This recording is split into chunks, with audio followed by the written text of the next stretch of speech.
back, Blockheads. Episode 19 here. Today we're talking about the environment. This one's going to be a little shorter, a little more digestible. No lightning round questions today. Just going to be Kevin and I speaking about one of the things that is still making a lot of headlines, the environmental concern surrounding blockchain, mining, the support of cryptocurrencies. Are NFTs worth it relative to the damage to the environment? These are the big questions we're going to tackle today on this pointed episode of the New Blocks. Kevin, my friend, welcome back. How are we? Doing well. Always good to be back here. I love my Professor Kevin episodes. These are why I'm here. I wanted to talk about this one. We got a chance very briefly in the NFTs episode to kind of like dig into this a tiny bit, but I mean, this is something that I hear about from friends and crypto critics pretty consistently, and there's a lot of misinformation around the electrical consumption of Bitcoin, the environmental impacts of NFTs, and I wanted to make sure that we had a moment just to kind of put together a concise conversation here. So yeah, no, absolutely. And I think there's also some important fundamental aspects that are worth reiterating. We touched on some of this stuff in our proof of work episode, I think, or was it a consensus? Episode. That was it, the consensus episode. We're going to rehash some of that. So let's dive right in. Maybe we should start with a couple stats about how much energy we're actually talking about here. Yeah, so doing a little bit of research into this, the Cambridge Electrical Consumption Index is probably worth pulling up on the screen if you can. This is basically kind of a decent view of the electrical consumption of Bitcoin, and talks about a few different metrics. Right now, roughly in 2021. Bitcoin is using up about 100 terawatt hours per year, consuming electricity to power the Bitcoin network. And for some kind of an idea of what that means, that is roughly 0.5% of global electricity production, or more electricity than the Philippines. And this is just Bitcoin, right? This is not all cryptocurrency. This doesn't include Ethereum and all these other side chains. This is just Bitcoin. So this is the big one, right? This is our leader, so to speak. But yeah, that's a lot of power. I mean, that's more than a country, as you said. Yeah, it's a lot of power, and I think that's really what brings about these conversations is how much energy is too much energy. Yes, we're building a new financial system, but how does it compare to our existing financial system? And, is it worth it? These are the sorts of questions we should be asking ourselves. Just to give kind of another relative idea of similar consumption, Ethereum consumes about 74 terawatt hours as opposed to Bitcoin's 100. So a bit less, but keep in mind, Ethereum does power the entire Ethereum ecosystem.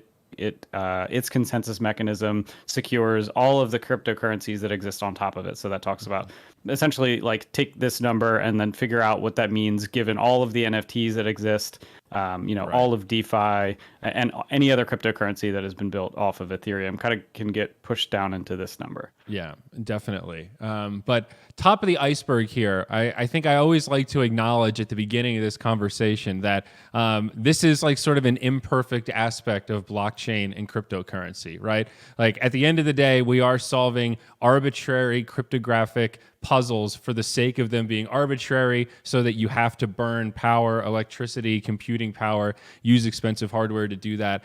That is by design, right? And the reason that has to happen is because of the proof of work consensus mechanism. You have to put something up. There has to be some collateral that you put up and that you risk to get a reward when new Bitcoins are minted with each block, right? That's like a really key part of the distribution aspect that allows this whole thing to be decentralized. If there's no collateral that gets put up, you're sort of just giving monopoly money to your friends willy-nilly. You're just airdropping them to anybody that signs up. There has to be some blockage there, some blockade that forces people to make an investment and assume some risk to get those Bitcoins as a reward. Did I explain that right, Kevin? Yeah, you explained that right. So essentially, a miner needs to burn some amount of electricity, uh, and in order to solve these cryptographic puzzles, and then if in order to propose a new block to the network, they have to prove that they've burnt this. And then if that block includes any fraudulent transactions, all of the other miners will just reject it. And that miner will have wasted their time and energy burning that. So the idea here is that you have this trust collateral in the form of electricity that you can sort of like wager, and ensure that the incentives are aligned between the miners and the overall network. So that's the basic incentive that makes the whole system trustless, is that it's very expensive to try to put bad information into the network that's highly likely to be rejected by the network, so you're just losing money. Yeah. Without that mechanism, it would be too easy for people to try to manipulate the network and send bad information to it. Yeah, and it's worth understanding why Satoshi chose proof of work when creating Bitcoin, right? Because in the consensus episode, we talked about other alternatives, but prior to this, the only consensus mechanism was what Satoshi built. And so proof of work itself was actually invented prior, with the idea of it was in 1993 with the intention of using it to deter denial of service attacks and spam on a network, by requiring some computational effort from the service requester. And so Satoshi essentially took this existing technology and took some of these other existing technologies. At the end of the day, in computer science terms, a blockchain is simply what's referred to as a linked list. And like that's not anything new. So it's basically lots of existing technologies in cryptography, in mathematics, in computer science, kind of cobbled them together and made Bitcoin. And this effectively allowed proof of work to bootstrap value into the digital world by provably extracting value from the physical world. Yeah, I think that's a really good way to say it, although that's a really dense sentence. Proof of work bootstraps value into the digital world by provably extracting it from the physical world. And as far as resources go, right, a lot of them are not distributed very equally globally across humanity, across barriers. If you think about it, electricity is one thing that's fairly ubiquitous and fairly well distributed, right? That's like one of the most basic infrastructure, number one priorities for basically all countries.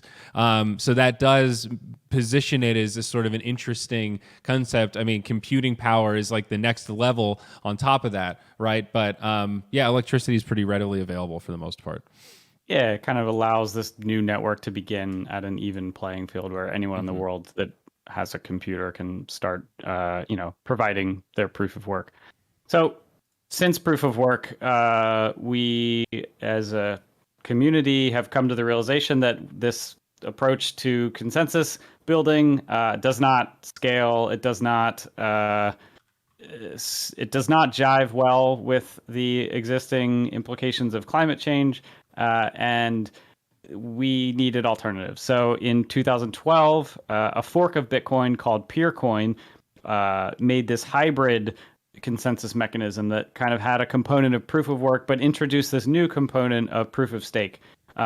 Again, we talked about a bit of this in the consensus episode, but as a quick reminder, a proof of stake network replaces electricity from that equation. So instead of wagering electricity as the thing that a miner would lose, a proof of work network uses the cryptocurrency itself as the trust collateral that the staker, in this case, instead of a miner, would wager in order to show that they have something to lose. So if they introduce a new block that has fraudulent transaction, they just lose their cryptocurrency that they've staked. And you're effectively creating the same incentive mechanism, but with this much more efficient consensus mechanism, right? Like you have no more needlessly burning electricity, and you are no longer needed to overpay miners for the real world cost of electricity. So you can actually issue fewer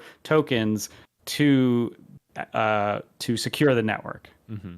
Yeah. And it's, I think, important like the proof of work foundation is important to make the proof or to make the transition to proof of stake more stable, possible, and equally distributed. Starting with a proof of stake model is pretty meta, right? It's pretty hard. Like, how do you distribute the tokens to people that you can trust that can like support the network by staking them?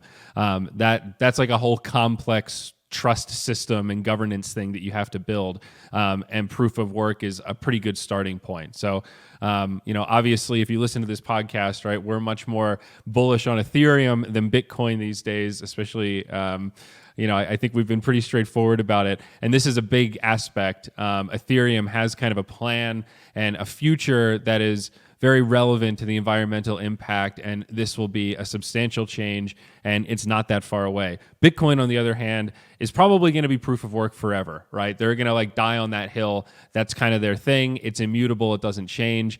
And that's, I think, one of the issues that we have with Bitcoin, right? One of the reasons that we're not particularly bullish on that crypto of all the others. Yeah. And the idea of starting with proof of work and moving to proof of stake is one that the Ethereum community started with because of the reasons that you mentioned. There have been a few others that have since begun with proof of stake, but Ethereum is right now in the middle of its transition. So right now, the proof of work miners continue to secure the network, but the proof of stake what's called the beacon chain has already begun. So if you go over to something like Coinbase now, you'll likely see there that you can help stake toward Ethereum. They call it ETH2 on there. But this is sort of like the middle right now where we have both the proof of work miners that are still securing the network. We have this new chain that has already begun the issuance of staking. Right now, the current estimate is between Q1 and Q2 of 2020. So between something like 6 to 10 months, we will have the final merge where we will no longer need the proof of work side of the equation. We will be 100% on proof of stake. And that's the point at which Ethereum will drop down to about 99.95% less energy usage than what it currently uses. So keep in mind, again, we're talking all about Ethereum, but given the landscape of the cryptocurrency ecosystem, that means all of DeFi, all of NFTs, and all of the tokens and projects and DAOs and everything that's kind of built and proliferated off of Ethereum then becomes essentially we get to stop having this conversation and I can stop, having to talk about how great Ethereum is and have a big old asterisk there that says energy usage. But don't we still need Ethereum's the world's computer, right? So don't we still need miners to like compute some stuff to like send information into the ledger and like So the way that when we fully switch over to the proof of stake network, there will still be nodes in the same sense that you have like your miner does the work of mining the currency and is a node that can interact with the blockchain. So there will still be staking nodes, but the hardware requirements for it are down to like the cost of a Raspberry Pi or a very basic computer. So it is effectively the equivalent of any other network, any other like the internet, right? Like you can think of it similar to an HTTP request in the way that like, yes, you need a computer that sort of facilitates this, but there's not this additional component that's job is to just literally burn electricity. Gotcha. Okay. So there's still nodes that are still using computing power to maintain the network, but it's hence the like 0.005 or whatever it is. Right. We're still processing something. Yeah, I see. Okay, that makes sense. It's two separate components. Okay, got it. Yeah. So I mean, like it's worth trying to understand how this compares to other industries, right? Because it's pretty neat. Like, although it feels like forever now that we've been talking about this, 6 to 10 months away, right? Like, how do we compare to other industries? And so there's two sides to this, right? Like on the one side, there is how do we figure out what the cost of emissions are in like the centralized financial world, yes, Ethereum will encompass a lot more than just, you know, DeFi. But we could use the subset of CeFi as a comparison to DeFi. And this is kind of hard to calculate, right? Because Ethereum, you've got you know, general estimates that you can put together around like terawatts and hashes, like the hash rate, and just come up with an idea there. But like, you know, banking has branches, offices, employees, waste, building construction, all of this stuff, right? Bitcoin Magazine did put together a detailed article recently where they attempted to break this down, and come up with something of an estimate of like what the centralized financial system burns in terms of carbon emissions. And their number they were arguing for is that Bitcoin, not even just Ethereum, but like Bitcoin alone emits less than 5% of the carbon that the legacy financial sectors do. Again, these are hard numbers, and That we'll put a seems link in the description. lofty, but yeah, I see what you mean when you start stacking up like all the building and like all the power that's used to like power all of the business that takes place through all the support chains and all this stuff that like Bitcoin kind of like cuts out of the equation, you know? Yeah, and given this yeah. is Bitcoin Magazine, obviously you got to take this with a bit of a biased grain of salt. But that's I think true. just the argument there, and like seeing that breakdown does sort of help you realize what the difference here means, and knowing that Ethereum is already a bit less than Bitcoin and will be significantly less. It kind of just gets me even more excited about the proof of stake merge, because for anyone that has sort of poo-pooed DeFi as saying that it's bad for the environment, even if, you know, let's just ignore any of the current costs of CeFi and compare it like when the proof of stake merge happens, it becomes so negligible that if energy consumption is your concern, like you should be morally obligated at that point to go learn about DeFi and understand this new, like highly efficient, more eco-friendly financial system. Yeah, I mean that's an interesting way to frame it. If all this comes true and the merge goes as smooth as we hope it will, then yeah, future looks bright. Important to note as well that some of these other like comparables, right? Fortune 500 companies, a lot of them have pretty long-term trajectories in terms of being carbon neutral, right? Like 2035, 2040, these aren't uncommon numbers to hear. I think 2040 is the year that Amazon has said they hope to be carbon neutral. So yeah, I mean, yeah, so I don't know the numbers on how deep they are, you know, how carbon positive are they? I'm not sure. Yeah, but it does kind of give you the sense that like arguing that you aren't interested in learning about Ethereum because there's like this 6-month waiting period where it's currently burning a little more electricity. Like I'm compared to, you know, 2040, and again we're comparing apples and oranges here, right? We're talking about Amazon and the Ethereum network, but like this is sort of giving you an idea that when you have this like global network technology, people are incentivized to improve that. And proof of stake has been in the cards for a while, and a lot of really smart people have been working on trying to get us to, you know, closer to this carbon neutral. One additional point here, I mean, like, I think we got to talk a little bit about in the DAOs episode how Ethereum is essentially this platform for building open public goods, and these global like incentive mechanisms or organizations. We are likely at a point very soon where post-merge, we will be approaching carbon neutral within the Ethereum ecosystem, and may even then pass into carbon negative. Projects like the Klima DAO, that's KLIMA, we'll put a link in the description.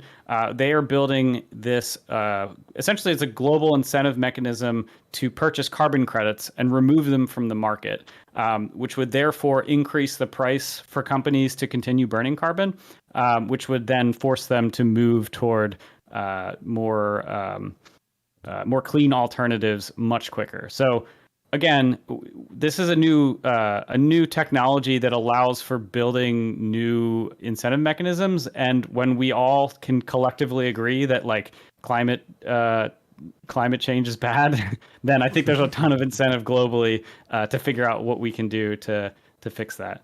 Yeah, definitely. And I always like to think about the incentives behind mining and the quest for the cheapest power possible. I think that's starting to align with a lot of green incentives, right? The big outlier for a long time was China. That's been making headlines recently as they've cracked down more on mining operations. And that's because China burns a lot of coal and they also provide really cheap power. So that is really bad for the environment. But now that those mining operations are shut down and having to go elsewhere, when you start looking globally at cheap power, places like Iceland start to pop up where it's all geothermic.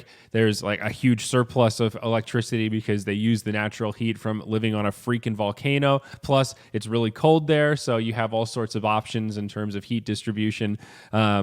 That's a very green solution that also ends up aligning with the economic solution. And I think in aggregate over time, that's going to be more and more commonplace. So even for chains like Bitcoin that are very much into proof of work for the foreseeable eternity, there's options there, right? Some solar powered Bitcoin farms. You ready for it, Kevin? You heat your greenhouse with your Bitcoin miners. Now we're going full circle, baby. All right. That's what I'm talking about.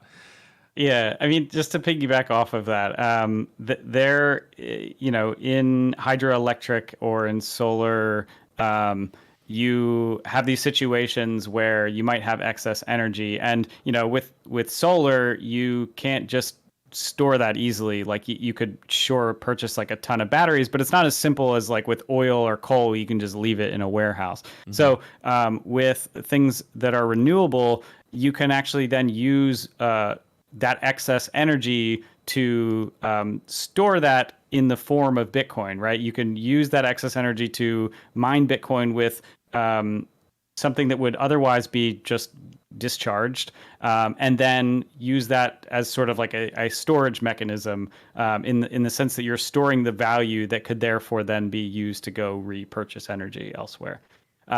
So, I mean, I think, yeah, it's worth noting that, like, given that renewable energy is cheaper in a global sense, the Bitcoin miners that are, they are able to move to parts of the world where that is the more abundant form of electricity, they will become the more efficient miners, and therefore, on a long enough timeline, the more wasteful miners won't be able to compete. Bitcoin is a more mobile industry than any other, given that like you could just pick up your machines and go elsewhere. You can't really do that with oil, with coal, or anything.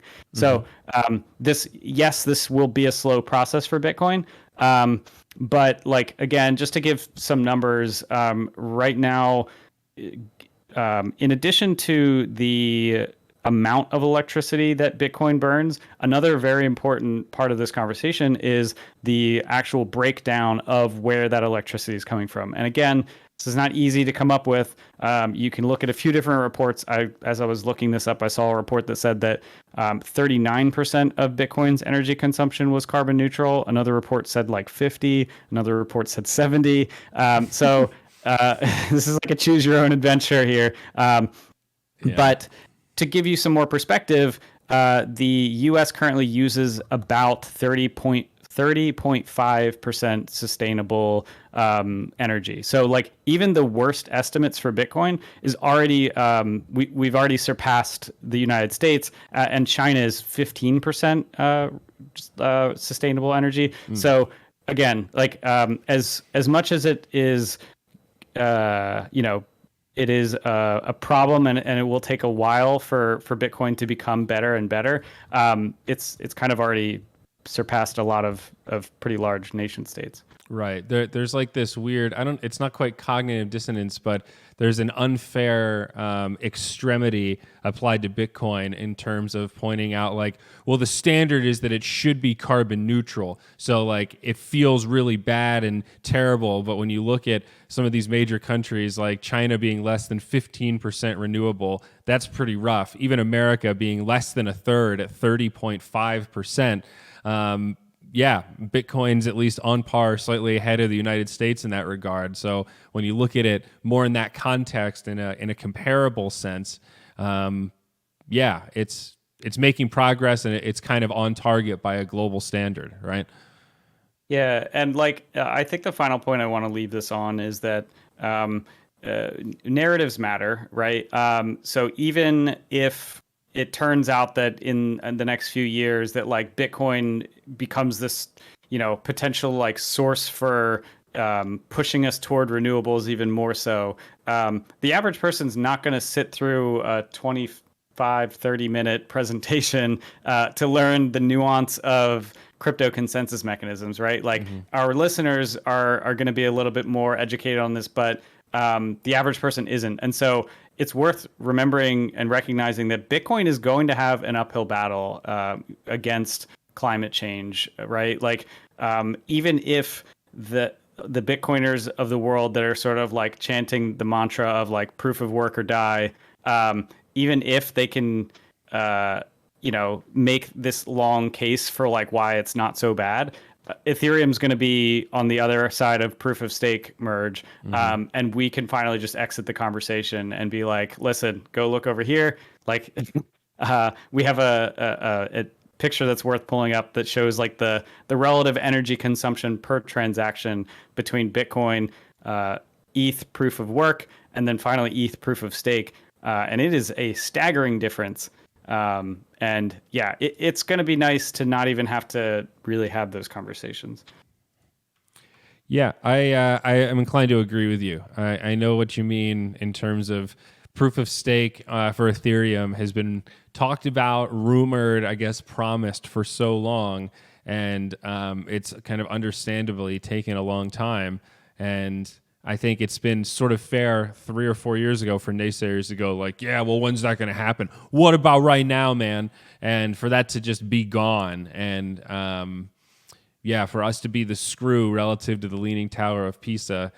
Yeah, dude, I don't know. I think that's pretty exciting. That makes me hopeful for Ethereum. And I don't know. Yeah. This is a tough one because I hear this one brought up time and time again. And unfortunately, it is hard to respond in 1 or 2 tweets succinctly the counter argument to this, because there is some truth to it, right? Like it could always be more efficient, and efficiency when it comes to computing power and data storage and all that stuff does really matter. So it is a fair criticism, but it becomes an unfair standard that gets applied. And I think when you at least start with trying to explain this idea of where we started with collateral and risking something in the proof of work mechanism, that starts to at least get people's attention and get them to try to understand the reasoning behind why things are the way that they are. That part is not arbitrary, right? There's a reason behind all of it. Yeah, I mean, I think I'm glad to have an episode now that I can point to when I'm having these conversations with friends. And we're not going to get everyone won over, right? Like some people are going to have to wait until the proof of stake merge to see the headlines that are like, oh, by the way, NFTs aren't a problem anymore. You can like them now. But anyway, yeah, I think this is a good topic. Absolutely, man. It's a pleasure, Kevin. I think this is where we cut it, and we'll catch you guys next time on the next episode of The New Blocks.